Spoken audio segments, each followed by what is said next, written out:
হাসিনার তো ভারতে একটা বন্ধু ছিল, আপনাদের তো ভারতে বন্ধু নয় আর নরেন্দ্র মোদীও নয়। পালানোর কোনো রাস্তা পাবেন না, হেলিকপ্টার দিয়ে আর নদীর ওই পর্যায়ে আপনারা আশ্রয় পাবেন না।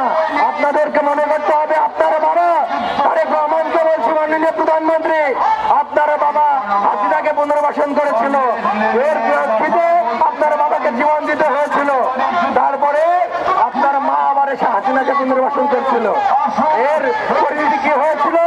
আপনার মাকে জেলের মধ্যে ঢুকে ঢুকে মরতে হয়েছে, তাকে চিকিৎসা পর্যন্ত করতে দেওয়া হয় নাই, আপনাকে দেশে থাকতে দেওয়া হয় নাই, আপনাকে যে শারীরিক নির্যাতন করা হয়েছিল সেদিকে একটু খেয়াল রাখেন। এই আওয়ামী লীগ যদি আবার বাংলাদেশে ফিরে আসে আপনারা দেশে থাকতে পারবেন না।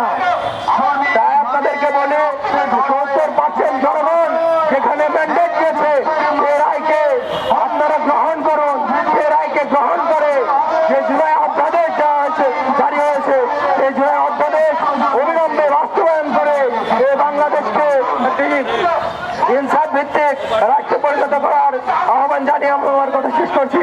আসসালামু আলাইকুম রহমতুল্লাহ।